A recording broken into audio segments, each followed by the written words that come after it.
Welcome to my YouTube channel सुबह civil short बाबा में आप लोगों का स्वागत है। कैसे हैं आप लोग? सब कोई मज़े में है? छठ पूजा और दिवाली कैसी रही आप लोगों की? बढ़िया ना? चलिए ठीक है, अब शुरू करते हैं। UP SSC ड्राफ्टमैन के लिए दूसरा एक नया यूनिट है जिसमें गणना एवं चित्रण। ये 20 नंबर का है पूरा। टोटल कितने नंबर का है? 20 नंबर का। ठीक, तो इसमें अंदर टॉपिक कौन कौन से हैं? इसमें है क्षेत्रफल की गणना करना, ज्यामितीय आकृतियों का चित्रण, प्रतीक एवं प्रदर्शन करना, विभिन्न मापनी का चित्रण करना, प्रक्षेप बनाना, आधार, सोरिंग एवं पॉड इसके फोल्डिंग की ड्राइंग बनाना, आलेखन यानी कि प्लॉटिंग, मानचित्रण यानी मैपिंग, ट्रस, छत, सीढ़ी व रैंप की ड्राइंग बनाना, प्लम्बिंग, पाइप और पॉइंट की जानकारी, वाटर सप्लाई की जानकारी, सैनिटरी की फिटिंग की एवं सीवरेज की ड्राइंग बनाना, रोड, ब्रिज, पुलिया, सेक्शनल ड्राइंग बनाना, लाइनों के प्रकार, हिंदी व अंग्रेजी अक्षरों के ज्ञान, स्केल के संदर्भ में ड्राइंग इनके को पढ़ने व बनाने की योग्यता। चलिए सबसे पहले हम लोग वो करते हैं,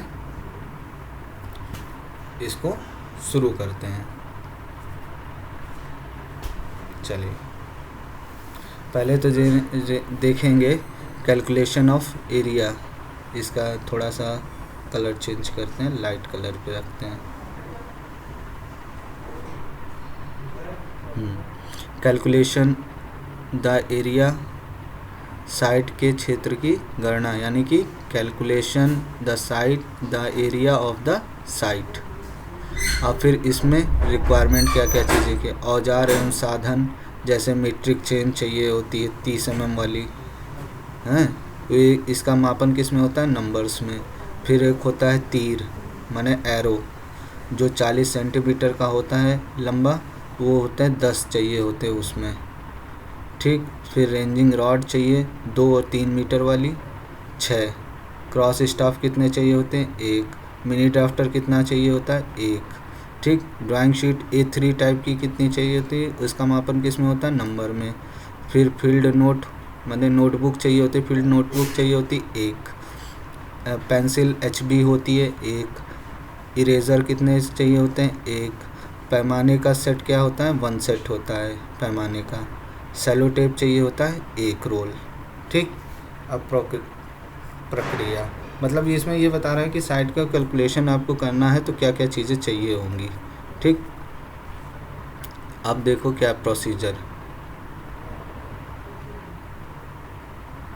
प्रोसीजर क्या है? बहुभुज आकार की भूमि के क्षेत्रफल की गणना, पॉलीगॉन जो लैंड होता है जिसमें कई सारी भुजाएं होंगी, उन भुजाओं के का मापन करना। तो दिया है फील्ड कार्य, फील्ड वर्क में। अच्छा, हम लोग फील्ड में क्या क्या करेंगे? कहा कि जैसे एक पॉलीगॉन बना दिया हमने, तब इसका कैसे करेंगे? फील्ड पर एक दिए गए बिंदुओं A, B, C, D, E और F को ज़मीन पर अंकित करें। पहले तो एक फील्ड पे हो गया, जैसे ये इतनी दूर का ये एक फील्ड है ना। फील्ड पर पॉइंट डाल दिए हैं A, B, C, D, E, F, ये पॉइंट डाल दिए, अंकित कर दिए। किन्हीं दो बिंदुओं जैसे AD को आधार रेखा के रूप में सबसे लंबी दूरी का चयन करें। सबसे लंबी दूरी इसमें का ये लंबी दूरी नहीं, इस स्टेशन से ये आधार रेखा क्या होती है? सर्वे में हम लोग पढ़ते हैं ना, आधार रेखा क्या होती है? जो सर्वे क्षेत्र के अंदर सबसे लंबी दूरी को आधार रेखा कहते हैं। जो लंबी दूरी के बीच में जो तो A और B पॉइंट, A और D के बीच में जो लाइन खींची वो सबसे लंबी है, तो इसी को हम लोग बेस लाइन बना लेंगे। अब देखो क्या कह रहा है आगे। आगे ये कह रहा है कि AD के अनुदिश जरीब चलाएं, मतलब AD इसके अनुरूप ही चलेगी। जैसे यहाँ से यहाँ तक का चलेगी, ऑफसेट हैं ये सारे जितने, A स्टेशन से ये कितनी दूर पर ऑफसेट बन रहा है, ये सारी चीज़ें। लंबवत ऑफसेट FG का पता लगाएं। लंबवत ऑफसेट FG कहाँ है हमारा? FG एफ जी देखो ये है, एफ और जी का पता लगाएं। ठीक, फिर लिखा है कि जी पर जरीब नोट करें और सेट एफ जी को मापें और फील्ड बुक में दर्ज करें। फिर चौथा पॉइंट क्या कह रहा है, लंबवत ऑफसेट बी एच ई के और सी एल का पता लगाने के लिए उपरोक्त प्रक्रिया को दोहराएं। मतलब ये इन पॉइंटों को पता लगाने के लिए हम लोगों को ये जो अभी करके आए हैं ऑफसेट लॉन्गिट्यूडनल ऑफसेट जो डाल रहे थे जिस प्रक्रिया से, उसी तरह हम लोगों को डालना है। ठीक, फिर कह रहा है कि इन सब चीज़ों को फील्ड बुक में दर्ज कर लो, सारे ऑफसेट को, और ये पॉइंट ऑफसेट कितनी दूर पर स्टेशन से हैं, उन सब चीज़ों को फील्ड बुक में नोट करना होता है। ठीक, अब सारी चीज़ें जब फील्ड बुक में हो जाएंगी तब हम लोग ऑफिस में बैठ के क्या करेंगे, ड्राइंग बनाएंगे। इसका ड्राइंग कैसे बनेगी, ऑफिस का काम क्या रहेगा, ऑफिस का काम रहेगा ड्राइंग शीट पर आधार रेखा एडी को उपयुक्त पैमाने पर खींचना है। पहले तो हम जो मान लो ये 30 मीटर की है, ए से डी 30 मीटर है, कोई स्केल रख ले रहे हैं कि जैसे 1:50 हो गया, 1:, वो हो गया।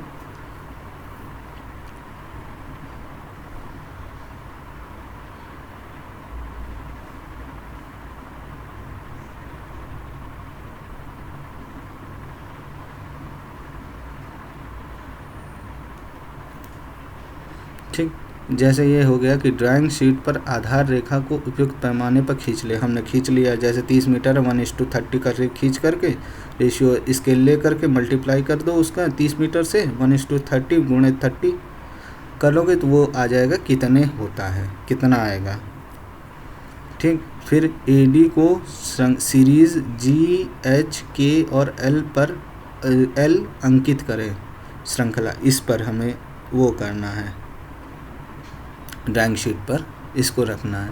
फिर फील्ड बुक के अनुसार लंबवत ऑफसेट एफ जी, बी के, बी एच, ई के और सी एल बनाएँ। ये यहाँ से ये कितनी दूरी पर हैं, पहले तो ये देख लो, ये इस तरह जैसे रफली बना हुआ था ना। अब ये इसी को हम लोग क्या करेंगे, ए से डी जी कितनी पॉइंट दूर पर है, पहले तो यहाँ से हॉरिजॉन्टल से जी पॉइंट पे जाएंगे, यहाँ पर नोट कर मार्क करेंगे एक ठो।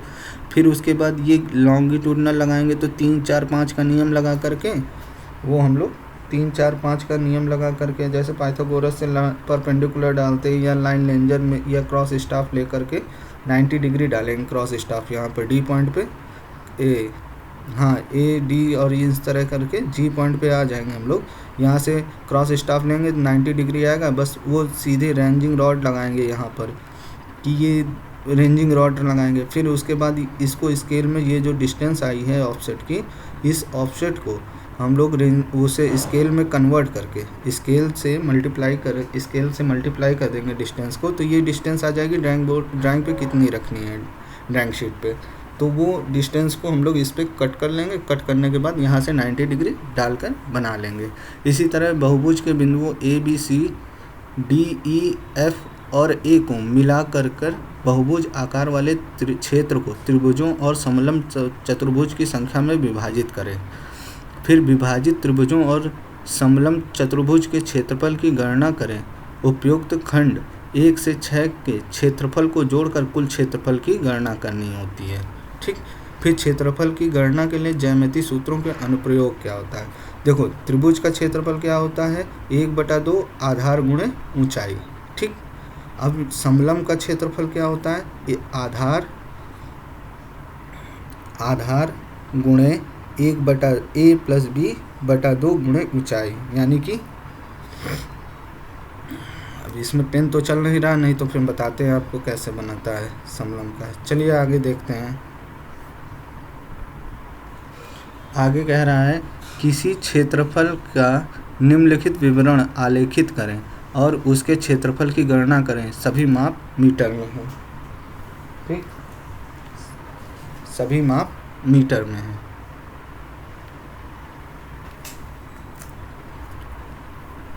अब जैसे कि F30 दिया है चेनेज पॉइंट, F35 दिया है चेनेज पॉइंट, तो ये सारी चीज़ें फील्ड बुक में ऐसे एंट्री करी जाती है। सीरियल नंबर 1 DABG में मीटर 0 और 20 मीटर के में चेनेज, मीटर 0 और 36 मीटर के में ऑफसेट त्रिभुज, यानी कि इस तरह लगा करके एक वो बनाया गया है, त्रिभुज बनाया गया है। ये एक त्रिभुज बना गया है। इस त्रिभुज का क्षेत्रफल निकालना है। तो बस उसी तरह होगा, समलंब चतुर्भुज में जंजीर, इस तरह निकाल करके पूरा वो कंप्लीट किया जाता है चेनेज। सॉरी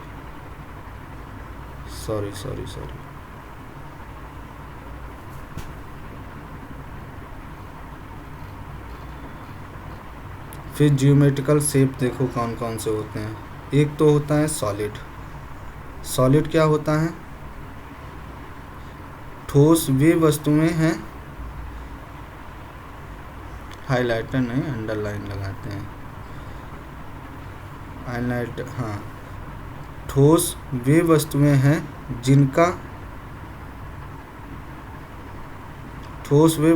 जिनका निश्चित आकार और निश्चित स्थान होता है।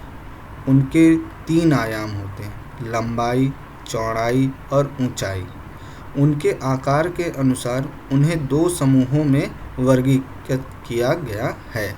मतलब क्या किया गया है कि ठोस वे वस्तुएं होती हैं जिनका एक निश्चित आकार और निश्चित स्थान होता है।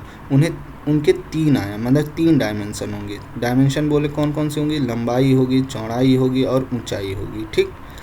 फिर कह रहा है कौन कौन से होते हैं? एक तो पॉलीहाइड्रेट होता है, एक क्रांति का ठोस यानी कि सॉलिड ऑफ रिवोल्यूशन होता है। ठीक। अब देखो पॉलीहाइड्रेट हाइड्रा क्या होता है? ऐसे ठोस पदार्थ होते हैं जिनमें 3 से अधिक सपाट स्थल होते हैं, जिन्हें फलक कहा जाता है। सपाट स्थल का मतलब समझें? सतह का मतलब, सपाट सतह का मतलब होता है फ्लैट सरफेस। मतलब जैसे आप आपने देखा होगा एक प्रिज्म ले लो, पिरामिड ले लो। पिरामिड का जो बॉटम वाला पोर्शन होगा, बॉटम होता है, उसी को हम लोग वो कहते हैं क्या? फ्लैट, उसका बॉटम वाला जो होगा। ठीक। हाँ, और क्या कह रहा है ये? और ये कह रहा है कि एक दूसरे से मिलने वाली सतहों के सिरे किनारे कहलाते हैं। मतलब इस तरह जो एक बनेगा उसको वो कहेंगे, किनारे कहेंगे। जब फलक एक दूसरे के समान होती हैं तो उन्हें नियमित पॉलीहेड्रा कहते हैं। फलकों की संख्या और आकार के आधार पर नियमित पॉलीहेड्रॉन का नाम दिया जाता है। कई नियमित पॉलीहेड्रॉन में से 3 को नीचे परिभाषित किया गया। मतलब कई सारे हैं जिनमें से 3 को नीचे बताया गया है। कौन कौन से होते हैं? देखो, एक होता है टेट्राहेड्रॉन, माने चतुष्फलक, एक ठोस जिनमें 4 समबाहु त्रिभुजाकार फलक होते हैं जिनमें कम से कम समतल सतह होती है। और एक होता है क्यूब या हेक्साहेड्रॉन, एक ठोस जिनमें 6 नियमित वर्ग फलक होते हैं। ठीक। और अष्टफलक माने कि ऑक्टाहेड्रॉन कौन होते? एक ठोस जिनमें 8 समबाहु त्रिभुजाकार फलक होते हैं। तो कौन कौन से हैं देखो, और जूम करके आपको दिखाता हूँ फिगर। देखो ये क्या है? टेट्राहेड्रॉन। टेट्राहेड्रॉन में क्या कहा गया है? समबाहु त्रिभुजाकार फलक होते हैं, 4 समबाहु त्रिभुज के, 1, 2 और 3, फिर एक ये 4 हो गए समबाहु त्रिभुज। अब क्यूब या हेक्साहेड्रॉन में 6 नियमित वर्ग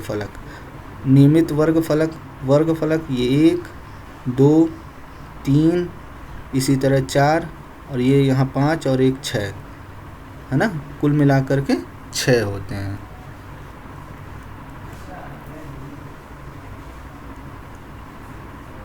ठीक। और फिर इसी तरह ऑक्टाहेड्रॉन में क्या होते हैं? 8 समबाहु त्रिभुज। जब ये 4 इसके 4 एक और मिला लोगे तो ऑक्टाहेड्रॉन बन जाता है।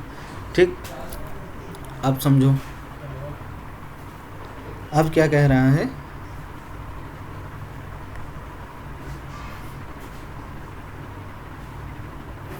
अब ये कह रहा है जब ठोस जब ठोस समान सतहों से नहीं बने होते हैं तो ऐसे पॉलीहेड्रन या तो प्रिज्म या पिरामिड होते हैं। ठीक, ऐसे पॉलीहेड्रॉन जिनमें सतह ठोस समान सतहों नहीं होते हैं उन्हें प्रिज्म या पिरामिड कहते हैं। ठीक, प्रिज्म क्या होते हैं? प्रिज्म पॉलीहेड्रॉन होते हैं जिनमें दो समान सिरे वाले फलक होते हैं। ऊपर और नीचे की आधार सतहों को समांतर चतुर्भुज या आयताकार सतहों से जोड़ा जाता है। अंतिम फलकों के केंद्र को मिलाने वाली काल्पनिक रेखा अक्ष कहलाती है। अक्ष अंतिम फलकों का समकोण है।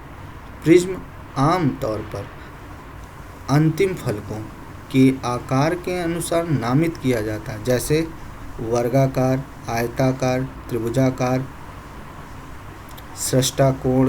षष्ठकोणीय, पंचकोणीय, अष्टकोणीय, जिसे प्रिज्म कहते हैं, इत्यादि। प्रिज्म सम या तिरछे होते हैं। नियमित प्रिज्म की धुरी सतह होती है समकोण पर होती है। धुरी सतह मतलब कोना, जबकि तिरछे प्रिज्म में अक्ष का झुकाव अंत की ओर होता है। ठीक, अंत की ओर होता है। देख रहे हो किस तरह के ये बन रहा है प्रिज्म, पिरामिड। अब पिरामिड के बारे में जानते हैं। पिरामिड क्या होता है? पिरामिड पॉलीहेड्रा ठोस होते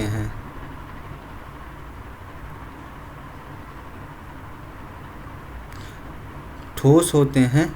जिनकी आधार सतह होती है, जिनकी आकृति त्रिकोणीय, वर्ग या बहुभुज हो सकती है और आधार में जितनी भुजाएं होती हैं उतने ही तिरछे त्रिभुजाकार फलक होते हैं। सभी तिरछे त्रिभुजाकार फलक एक उभयनिष्ठ बिंदु पर जुड़ते हैं। ठीक, जिसे एपेक्स कहते हैं। प्रिज्म की सतह पिरामिड को भी उनके आधार के आकार से जाना जाता है, जैसे त्रिकोणीय, वर्ग, आयताकार, पंचकोणीय, षष्ठकोणीय आदि। आधार के केंद्र को शीर्ष से मिलाने वाली काल्पनिक रेखा को एक्सिस कहते हैं। ठीक, जैसे फिगर 3 कुछ पिरामिड को उनके विचारों को दर्शाता है। देखो कुछ पिरामिड कैसे होते हैं, ये हैं। ये देखो, ये ट्रायंगुलर है, ये स्क्वायर है, पेंटागन है, ये हेक्सागोनल, ये देखो ना। ठीक, फिर सॉलिड ऑफ रिवोल्यूशन माने रिवोल्यूशन के ठोस। जब समतल आकृति किसी अक्ष के परितः घूमती है तो एक उत्पन्न होता है। क्या उत्पन्न होता है? घूमती है तो उत्पन्न होता, मतलब ये वो क्या नाम है, सॉलिड ऑफ रिवोल्यूशन उत्पन्न होता है अक्ष के अनुसार। जब जैसे ये है ना, ये सारी चीज़ें जैसे इसके अक्ष के अनुसार घुमा दोगे तो एक नया वो बन जाता है।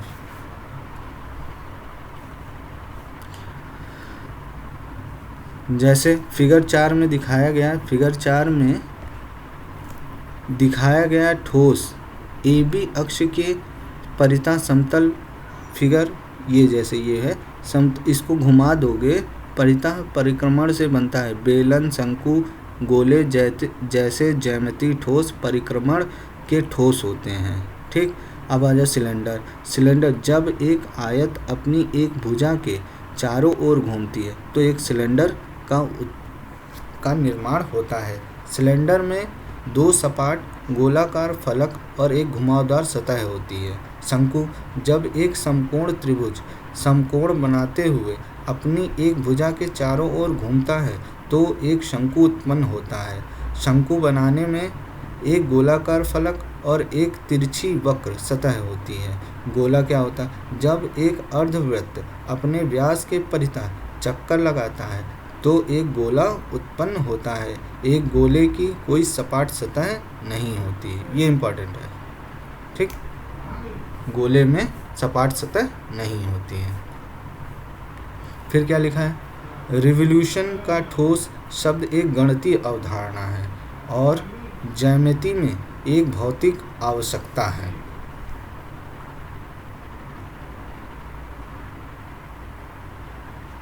ठीक। फ्रस्टम या छिन्नक।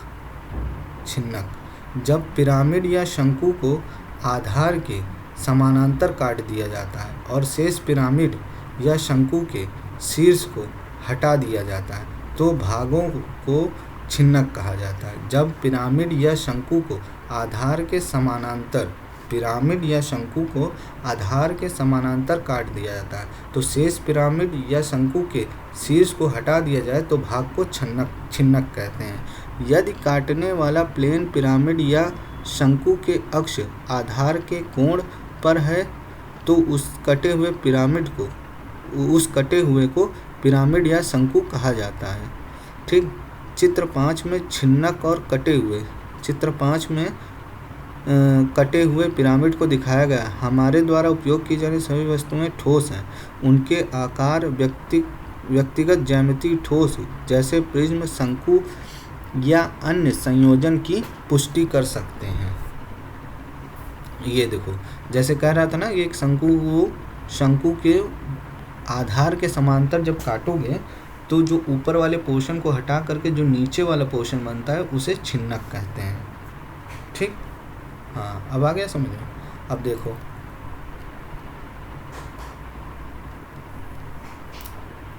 अब क्या होता है,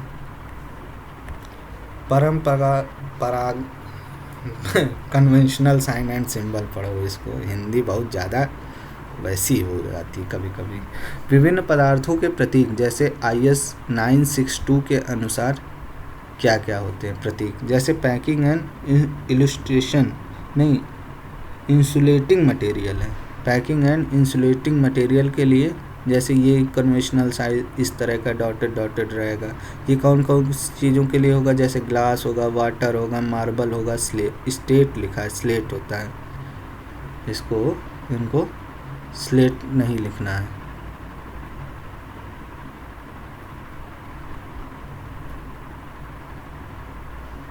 ये गलती है।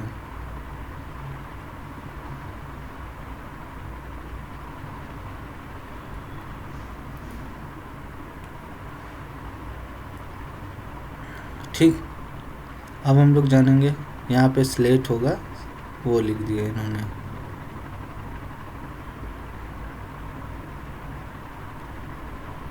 अब एस्बेस्टस इंसुलेटिंग मटेरियल जो होगा, एस्बेस्टस और इंसुलेटिंग मटेरियल, उसको कैसे डिनोट करेंगे। ये ऐसे लाइन रहेंगी और हॉरिजॉन्टल और तिरछी लाइन को लेकर के वो करेंगे, शो करते हैं ड्राइंग में। ठीक। अब बिल्डिंग मटेरियल की बात कर लो, कैसे होता है। अर्थ फिलिंग को कैसे करते हैं डिनोट। अर्थ फिलिंग होगा तो नीचे डॉटेड रहेंगे, ऊपर ब्लैंक रहेगा, फिर एक वो अर्थ फिलिंग हो गया। वुडन के प्लाईवुड और वुड को कैसे डिनोट करते हैं, इस तरह ये करते हैं। ब्रिक मशीनरी को किस तरह करते हैं, इस तरह का। सीमेंट कंक्रीट को तो आप लोगों ने देखा होगा हर जगह बनाते हुए। फिर स्टोन मशीनरी को इस तरह करते रहें, डिनोट हम लोग करते रहें। अब दरवाज़ों का देख लेते हैं कैसे होता है। सिंगल लीफ वाले जो सिंगल डोर होते हैं, सिंगल लीफ सिंगल स्विंग, मतलब एक ही तरफ से वो स्विंग करेंगे, दूसरी तरफ नहीं आएंगे। ये कह रहा है सिंगल लीफ मतलब एक इसका रहेगा, मतलब ये सिंगल लीफ का मतलब ये होता है सिंगल लीफ, है ना। अब ये सिंगल लीफ तो है लेकिन ये इधर उधर दोनों तरफ मूव कर लेता है। ठीक। अब है double leaf and single swing, मतलब ये होता है जो मेन गेट होता है ना घरों का, उसको अंदर की तरफ या बाहर की तरफ एक ही साइड खुलेगा, मगर डबल लीफ सिंगल स्विंग मतलब एक ही तरफ स्विंग करेगा। ये देखो, अब क्या कह रहा है, ये डबल लीफ डबल स्विंग मतलब आगे भी घूमेगा पीछे भी घूमेगा, मतलब दो दरवाजे के दो कपाट होंगे, मतलब पल्ले होंगे दोनों। जो मेन डोर नहीं देखते, वो मेन डोर दोनों तरफ खुलता है वही वाला है, जो एक तरफ ही खुले, अंदर की तरफ ना खुले बाहर की तरफ खुले तो उसे सिंगल स्विंग बोलेंगे। डबल स्विंग का मतलब अंदर बाहर दोनों तरफ खुलेगा। ठीक, फिर लिखा है फोल्डिंग साइड हंग। ये देखो फोल्डिंग साइड हंग का ये सिंबल होता है इस तरह। ठीक, स्लाइडिंग डोर किस तरह होता है, ये डोर है, जैसे ये डोर है तुम्हारी तो ये इधर भी मूव करेगी उधर भी करेगी। फोल्डिंग सेंटर हंग मतलब ये फोल्ड होंगे दरवाजे, किनारे से फोल्ड हो जाते हैं, जैसे नहीं सिमटने वाले होते हैं, इधर से तोड़ दो तो ये अंदर की तरफ सिमट जाएगा, ये इधर की तरफ सिमट जाएगा। रिवॉल्विंग डोर जो हम लोग वो वाला नहीं होता है, क्या बोलते हैं, किसी भी जगह जाओ, कैसे बताएं आपको कि जैसे खेल के मैदान वाला नहीं होता है, यहाँ पर एक डॉट लगा होता है और इसी के चारों तरफ वो आदमी यहाँ खड़ा हुआ, इधर घूमना इधर घूम गया, इधर घूमना इधर घूम गया, तो ये दरवाज़ा अपने आप घूमता रहता है। ठीक, फिर है रोलिंग शटर एक्सटर्नल, मतलब रोलिंग शटर एक्सटर्नल है और रोलिंग शटर इंटरनल। ये सिंबल देख लेना एक बार, पता चल जाएगा आपको, खुद ही समझ में आ जाएगा कैसे करना है। फिर खिड़कियों के लिए आता है, खिड़कियों के लिए ग्राफिकल प्रतीक, जैसे वर्टिकल सेंटर हंग किस तरह बनता है, सिंबल क्या होता है। वर्टिकल स्लाइडिंग का सिंबल क्या है, ये आगे पीछे घूमेगा। हॉरिजॉन्टल सेंटर हंग ये ऐसे घूम रहा है। फिर टॉप हंग का सिंबल ये है, बॉटम हंग का ये है। साइड हंग राइट हैंड इधर है, साइड हंग लेफ्ट हैंड इधर है ना, ऐसे ही है। फिर स्वच्छता के प्रतीक, सिंबल ऑफ सैनिटरी, सैनिटरी में कौन कौन से होते हैं सिंबल, किस तरह के लिए जाते हैं, जैसे रेक्टेंगुलर बाथ हो गया, उसका सिंबल इस तरह होता है, यहाँ पे अंदर छोटा सा डॉट रहेगा तो बाथ हो जाएगा।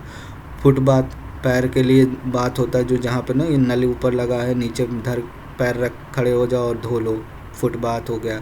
सर्कुलर वॉशिंग फाउंडेशन मतलब यहाँ पर सर्कुलर जो वॉश बेसिन होता है उसी को कह रहा है ये। प्लेन किचन सिंक, ये किचन में जो एक सिंक लगा होता है उसका सिंबल है ये। डबल यूनिट सिंक, दो तरफ होता है, एक इधर भी होता है इधर भी होगा सिंक। ठीक, फिर आ जाओ, फिर है ड्रेन कॉक का सिंबल क्या है, इस तरह बनता है। स्टॉप वाल्व का सिंबल क्या है, इस तरह लिखेगा। सेफ्टी वाल्व का ये इस तरह धारी ऐसे ऐसे लाइन आएगी। फिर हॉस टैंक होता है उसका है ये सिंबल। फिर यूनिट हीटर का है ये इस तरह सिंबल। रेन वाटर गटर इस तरह सिंबल बनता है। कोल्ड वाटर क्रिस्टन इसका सिंबल ये बनता है। फिर शॉवर स्टॉल का ऐसे बनता है। शॉवर हेड का ऐसे बनता है। WC लो डाउन का ये इस तरह बनता है। फिर रहता है वाटर क्लोजेट का इस तरह सिंबल है, हैं। यूरिनल वॉल का सिंबल किस तरह है, इस तरह बनता है। ठीक, फिर WC इंडियन टाइप का जो होता है टॉयलेट उसका सिंबल इस तरह बनता है, हैं। फिर हॉट वाटर सिलेंडर का ये होता है सिंबल, गोल गोल होगा बस, उसमें नीचे लिखा रहता है। स्प्रिंकलर का क्या होता है, इस तरह होता है, गोल गोल होता है, उसके बीच में SP लिखा रहेगा। ठीक, पंप का सिंबल क्या होता है, इस तरह एक गोला रहेगा, ऊपर साइड में दोनों तरफ लाइन रहेंगी एक एक तरफ, तो उसे पंप होता है। फिर होता है टॉवल रेल, जो टॉवल टांगने वाली रेल होती है उसका सिंबल किस तरह है। ये सारी ड्राइंग उस ड्राइंग शीट में यूज़ आता है। ड्राइंग शीट में जैसे कोई बनाता है ड्राइंग कि यहाँ बेड रहेगा वहाँ पे वो रहेगा, उस सारे चीज़ों के लिए सिंबल है। फिर हॉर्न हूटर ये किसके लिए, विद्युत स्थापन मतलब कि इलेक्ट्रिकल इंस्टॉलेशन वाली चीज़ों में सिंबल किस तरह होता है। जैसे हॉर्न या हूटर कहीं लगाना है किसी स्थान पर है तो उसका सिंबल किस तरह आएगा। फिर लाउड स्पीकर जो आउटलेट होता है उसका किस तरह का सिंबल रहेगा। फिर एरियल का किस तरह रहेगा, जो छत पर वो नहीं बिजली के को रोकने के लिए बनाते हैं वो एरियल, उसका सिंबल इस तरह है। सीलिंग फ़ैन का सिंबल ये याद कर लेना ज़रूर, ये ज़रूर आता है। ठीक, और फिर ब्रैकेट फ़ैन जो वॉल माउंटेड फ़ैन जो होते हैं उनका सिंबल किस तरह होता है।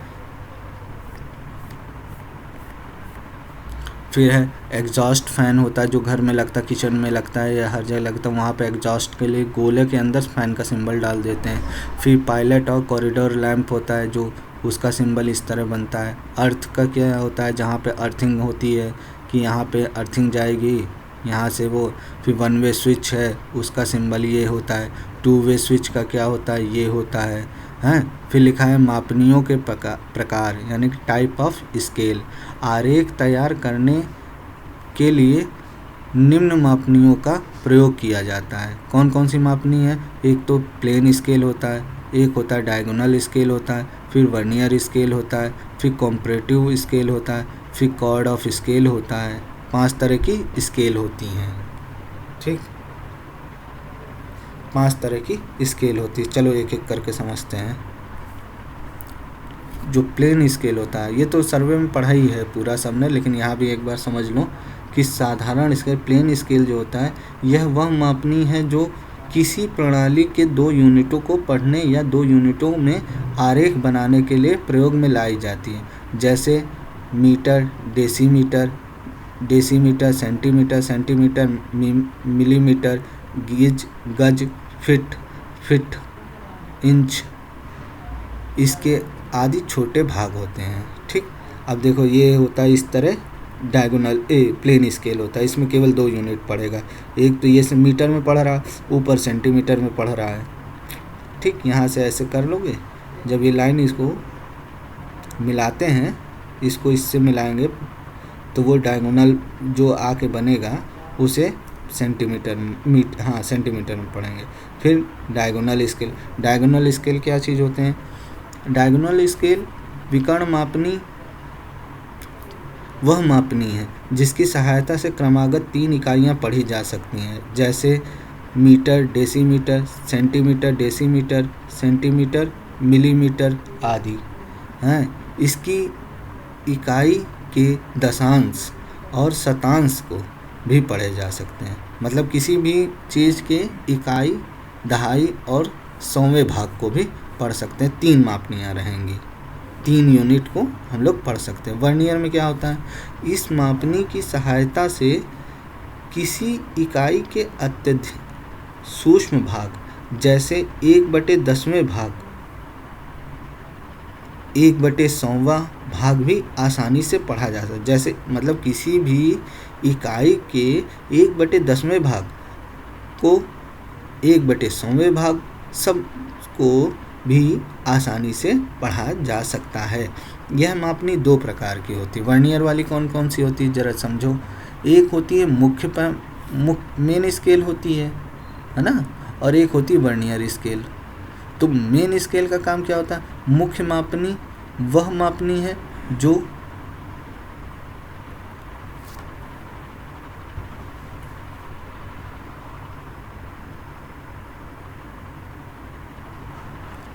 आप कह रहे हैं मेन स्केल। मेन स्केल क्या होता है? मुख्य मापनी वह मापनी है जो साधारण मापनी की तरह होती है, जो छोटे भागों में विभक्त करती है। ठीक, फिर वर्नियर स्केल क्या होता है? वर्नियर मापनी मुख्य मापनी के छोटे भाग को भी विभक्त कर सकती है ताकि किसी प्रणाली की छोटी से छोटी यूनिट भी पढ़ी जा सके। फिर कॉम्परेटिव, तुलनात्मक मापनी। तुलनात्मक मापनी वह मापनी है जिसकी सहायता से भिन्न भिन्न 2 या 3 इकाइयाँ भी पढ़ी जा सकती हैं।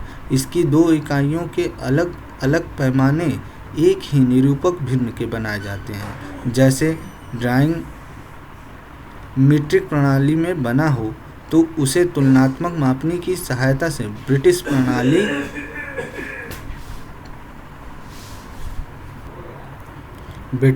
प्रणाली फीट इंच में भी पढ़ा जा सकता है। जैसे कि कोई स्केल दिया हो, मीट्रिक प्रणाली में दिया हो, मीटर और सेंटीमीटर में बना हो, उसको हम लोग क्या करेंगे? ब्रिटिश प्रणाली फीट इंच में भी बदल सकते हैं, पढ़ सकते हैं। यह मापनी साधारण मापनी व विकर्ण मापनी किसी में भी बनाई जा सकती है। ठीक, अब क्या है? जीवा मापनी, कॉर्ड ऑफ स्केल होता है जो। इस मापनी का प्रयोग चांदा प्रोटेक्टर की अनुपस्थिति में कोण को मापने के लिए किया जाता है। ठीक, हो गया यहाँ तक का। अब हम लोग देखेंगे प्रोजेक्शंस। कौन कौन से होते हैं प्रोजेक्शन?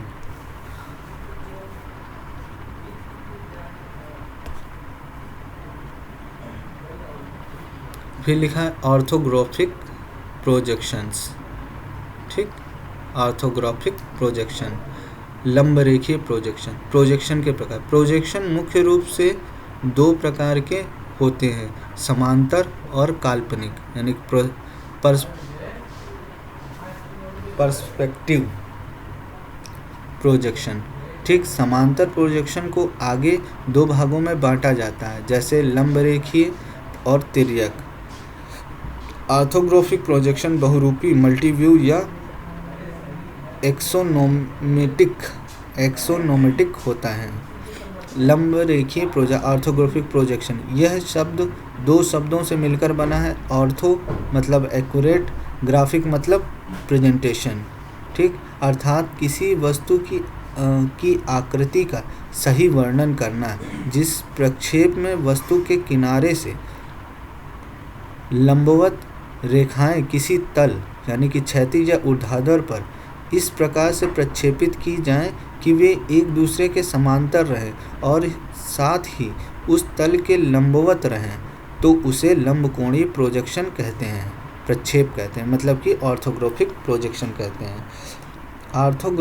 ऑर्थोग्राफिक प्रोजेक्शन वस्तुओं का सही रूप तथा माप दर्शाते हैं तथा वस्तु की कोई भी माप बिना दर्शाए नहीं रहते हैं। इस तरह वस्तु को पूरी तरह दर्शाया और तथा समझा जा सकता है। ठीक है, यहाँ तक का। अब देखो, अब कह रहा है पर्सपेक्टिव प्रोजेक्शन। इस प्रकार का प्रक्षेप भवनों तथा वस्तुओं के विज्ञापन हेतु चित्र बनाने के लिए सिविल इंजीनियरिंग शाखा में किया जाता है। इसमें वस्तु के एक किनारे से डाली गई प्रकाश किरणें एक बिंदु पर जाकर मिलती हैं, जिसे स्टेशन पॉइंट कहते हैं। ठीक, अब क्या कहता है, अब ये कह रहा है कि आइसोमेट्रिक प्रोजेक्शन क्या होता है। यह शब्द दो शब्दों से मिलकर बना है। आइसो मतलब इक्वल, मेट्रिक मतलब मेजरमेंट, मतलब कि अर्थात जब किसी वस्तु को प्रक्षेप तल के साथ इस प्रकार व्यवस्थित किया जाता है कि इसके तीनों अक्षों प्रक्षेप तल के साथ साथ समान रूप से झुके होते हैं, तो प्रक्षेप तल पर प्राप्त प्रक्षेप सममितीय आइसोमेट्रिक प्रक्षेप कहलाता है। इस प्रक्षेप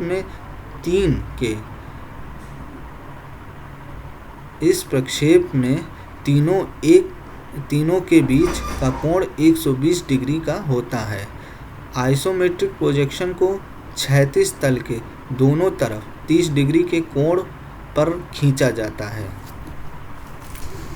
ये देखो 30 डिग्री के कोण पर खींच रहे हैं हम लोग यहाँ पर। ठीक, अब ये देखो ऑब्लिक प्रोजेक्शन। अभी जितने प्रोजेक्शन है सारे हम पढ़ा रहे हैं, इसमें लिखा हुआ है, पढ़ा दे रहे हैं। इसको समझना, फिर बताना, अच्छे से डीपली समझाएंगे। अभी तो ऐसे समझो, बस इसको समझते रहो, धीरे धीरे समझ में आएगा। तिर्यक प्रक्षेप में एक ही वस्तु की स्थिति की पूरी जानकारी प्राप्त हो जाती है। वस्तु की वास्तविक मापे, है ना, एक्चुअल डायमेंशन मिल जाता है। इस प्रक्षेप में प्रदर्शित करना आवश्यक नहीं होता है, मतलब एक्चुअल डायमेंशन को प्रोजेक्शन में दिखाना आवश्यक नहीं होता है। इसमें प्रक्षेपी आपस में समांतर होते हैं, है ना, तथा प्रक्षेप समतल प्रोजेक्शन जो प्लेन से कुछ झुके रहते हैं। इसमें वस्तु की एक कोर ऊर्ध्वाधर, दूसरी कोर क्षैतिज तथा तीसरी कोर से 30, 45 या 60 डिग्री के कोण पर होती है, लेकिन ज़्यादातर को 45 डिग्री पर झुकी हुई रखते हैं ज़्यादातर।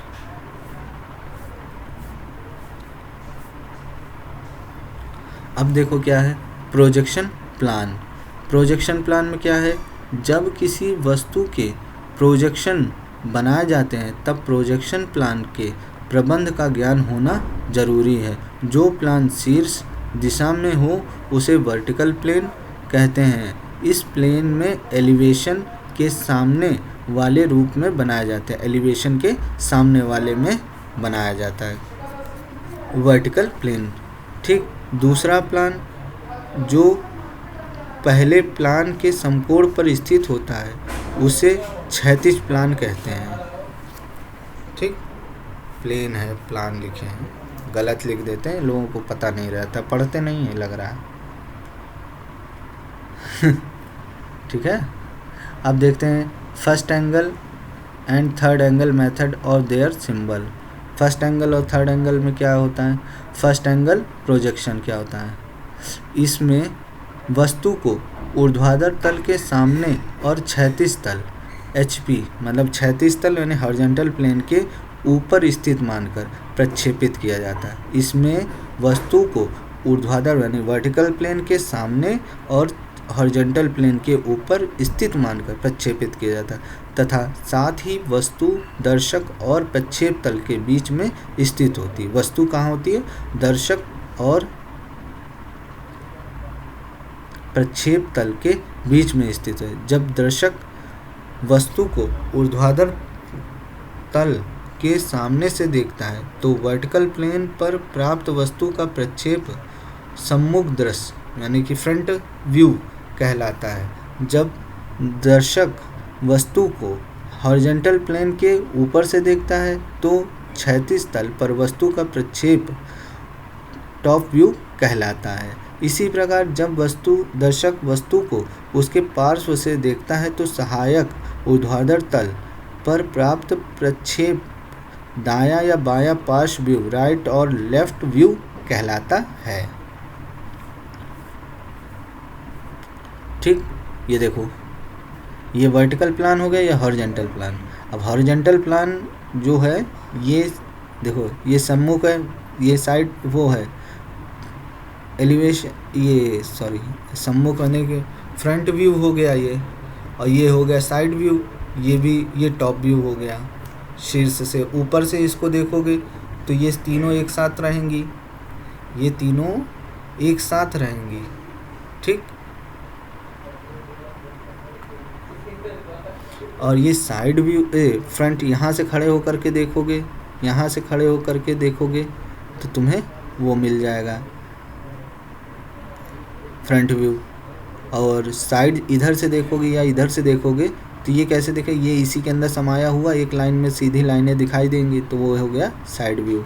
ठीक, फिर थर्ड एंगल प्रोजेक्शन क्या होता है? इसमें वस्तु HP से नीचे तथा VP के पीछे रखी जाती है थर्ड एंगल प्रोजेक्शन में।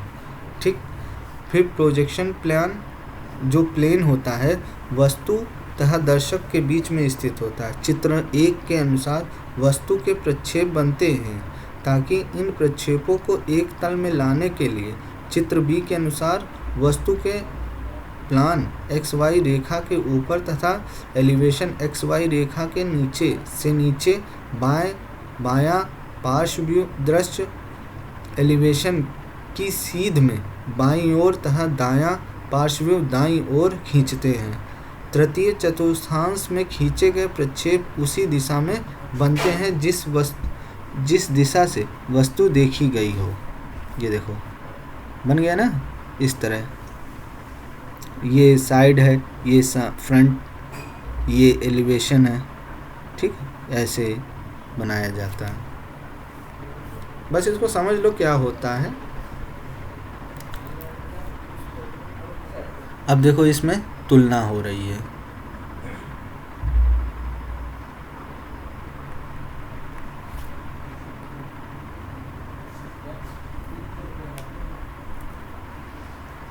अब क्या कह रहा है?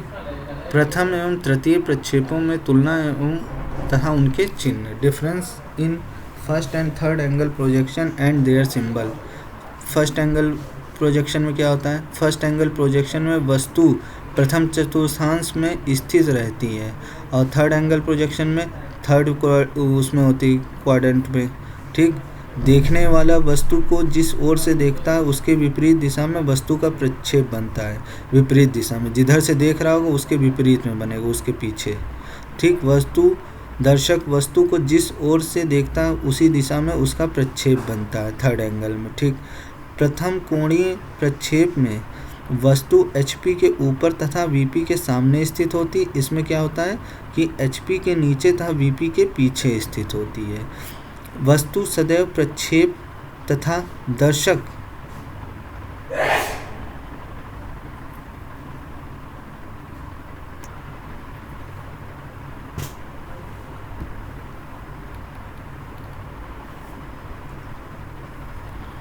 अब क्या कह रहा है, वस्तु सदैव प्रक्षेप और तथा दर्शक के बीच में रहेगी। इसमें क्या कह रहा है, वस्तु और दर्शक के बीच में रहती है प्रक्षेप, इसमें भी रहेगी। इसमें प्रक्षेप सदैव प्रक्षेप तथा दर्शक के बीच में रहेगी, इसमें सदैव वस्तु और दर्शक के बीच में रहेगी। ठीक, प्रक्षेप। अब क्या कह रहा है, प्रथम कोणीय प्रक्षेप में व वीपी, प्रथम कोणीय विक्षेप में वीपी एक्स वाई रेखा के क्रमशः नीचे व ऊपर होते हैं। एचपी और वीपी एक्स वाई रेखा के क्रमशः ऊपर व नीचे रहते हैं। ठीक, एचपी और वीपी एक्स वाई रेखा के नीचे और ऊपर रहते हैं, इसमें ऊपर और नीचे रहते हैं। तो इसमें लिखा है कि इसमें जो एलिवेशन के नीचे प्लान बनता है, इसमें एलिवेशन प्लान के नीचे बनता है, इसमें भी दोनों में सेम रहता है। इसमें रेफरेंस लाइन है ही भूमितल का कार्य करती है, मतलब बेस लाइन का काम करती है। इसमें क्या होता है कि इसमें संदर्भ रेखा के नीचे उचित दूरी पर भूमितल से अलग बनाया जाता है, मतलब इसमें जो बेस लाइन होगी वो अलग बनती है, और इसमें क्या होता है कि रेफरेंस लाइन को ही रख लेते हैं। ठीक, अब देखो इसमें प्रोजेक्शन कैसे दिखाया जाता है, चिन्ह ऐसे होता है। ये कौन सा है, फर्स्ट एंगल प्रोजेक्शन है, ये थर्ड एंगल प्रोजेक्शन को ऐसे डिनोट करा जाता है। ठीक, फिर है आइसोमेट्रिक प्रोजेक्शन। फिर से आइसोमेट्रिक प्रोजेक्शन अभी हम लोगों ने पढ़ा था ना, ऑर्थोग्राफिक प्रोजेक्शन नहीं, ऑब्लिक प्रोजेक्शन, यही तो है। ये देखो ऑर्थोग्राफिक आइसोमेट्रिक प्रोजेक्शन 2 बार लिख दिया इन लोगों ने, इन लोगों को पता नहीं रहता कुछ भी।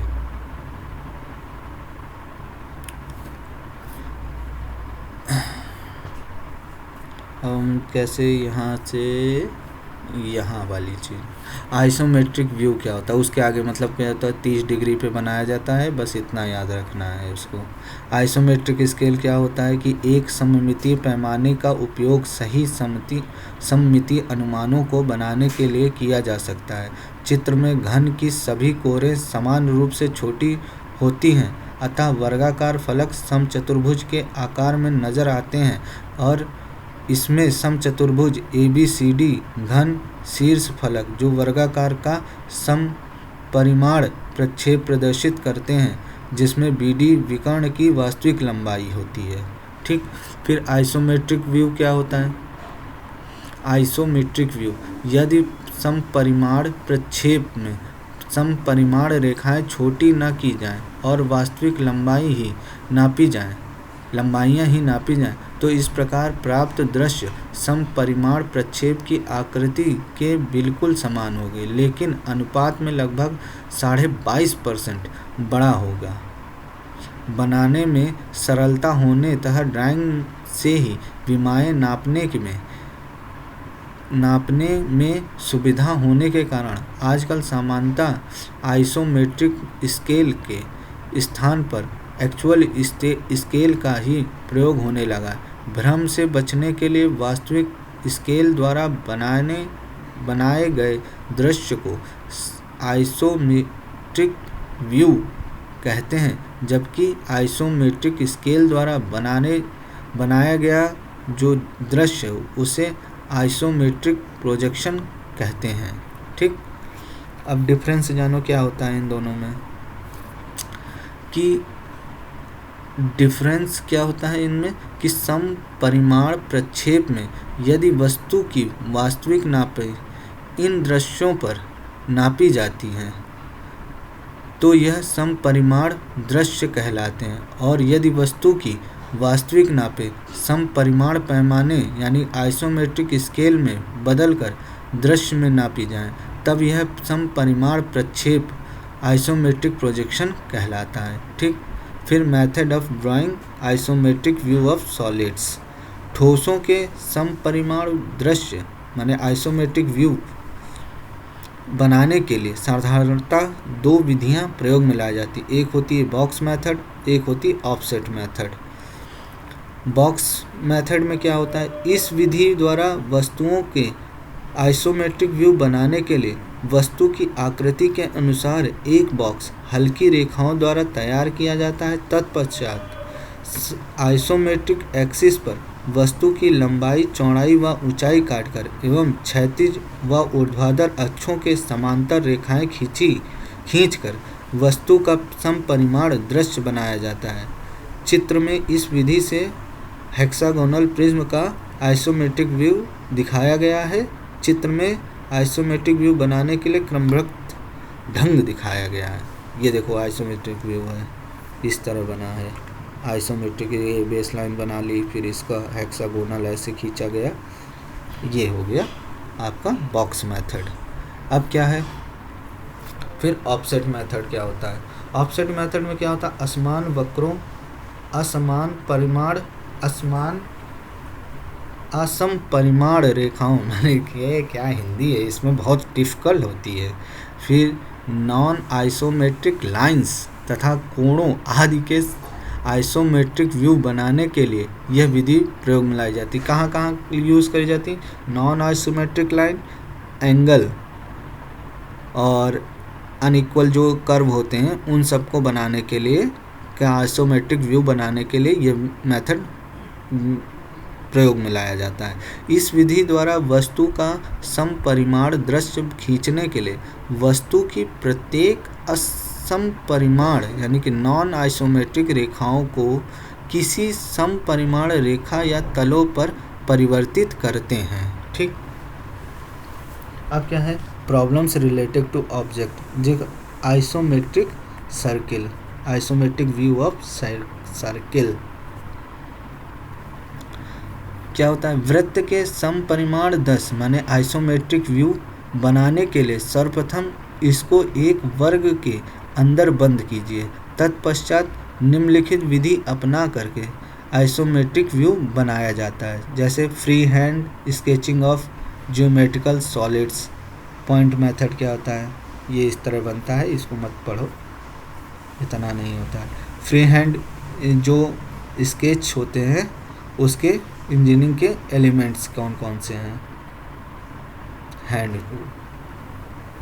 हैंड टूल क्या है, किसी भी प्रशिक्षु मतलब कि जो ट्रेनर होता है के प्रशिक्षण के आरंभिक काल की आकृतिक भूल हो जाती है। आकृतिक भूल हो जाने की दशा में या फिर हस्त औजार की आकृतिक उपयोग में वृद्धि करने का विचार आने पर हस्त औजार के मुक्त हस्त चित्रण की आवश्यकता महसूस की जाती है। सावधानियां क्या क्या हैं इस पे, वस्तु की विमाएं निश्चित करें, पहली पॉइंट। दूसरा कह रहा वस्तु के प्रत्येक भाग के लिए पृथक आयत या वर्ग बनाएं। फिर चित्रण में अनावश्यक रेखाओं को समाप्त करें। फिर चित्रण में कोई छिद्र दिखना हो तो उन्हें बिंदुदार रेखाओं से दिखाएं। चित्रण में पर शीर्षक अवश्य लिखें। ठीक, कि शीर्षक क्या है वो जरूर लिखना होता है। चित्र हस्त औजार का मुक्त हस्त आरेख, अच्छा ऐसे बनता है मुक्त आरेख।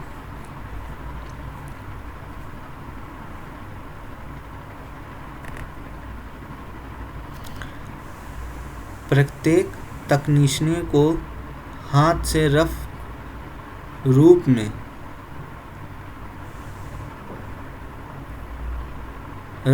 में बनाने का ज्ञान होना चाहिए।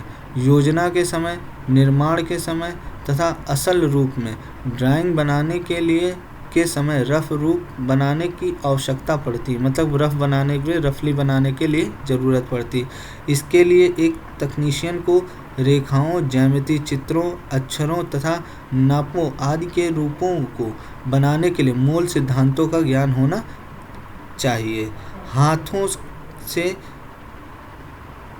रूप बनाते समय निम्नलिखित बातों को ध्यान रखना चाहिए। क्या, कि समांतर रेखाएं बनाना, जैसे है ना, कैसे बनाती है। फिर एक रेखाओं को कुछ रेखाओं में बांटना हो तो कैसे बनेंगी। ठीक, फिर लंब डालना हो तो कैसे डाला जाएगा। फिर त्रिकोण बनाना हो ना, फिर प्लान या चित्र बनाना हो तो कैसे बनाएंगे। फिर आइसोमेट्रिक व्यू बनाना हो इसका रफली तो कैसे करेंगे। चलिए आज के लिए इतना ही। अब ये पार्ट 1 है, अब आगे का जो इसी में से दूसरा पार्ट होगा वो आपको कल मिलेगा। Okay, thank you. सब कोई लाइक शेयर और सब्सक्राइब ज़रूर करा दिए, अपने दोस्तों को बता दीजिएगा कि सिविल शॉर्ट बाबा एक चैनल है, उस पर UP SSC की ड्राफ्टमैन वाली क्लास चल रही थ्योरी। जितना आप लोग शेयर करेंगे उतना ज़्यादा ये सभी को फ़ायदा मिलेगा। Okay, thank you.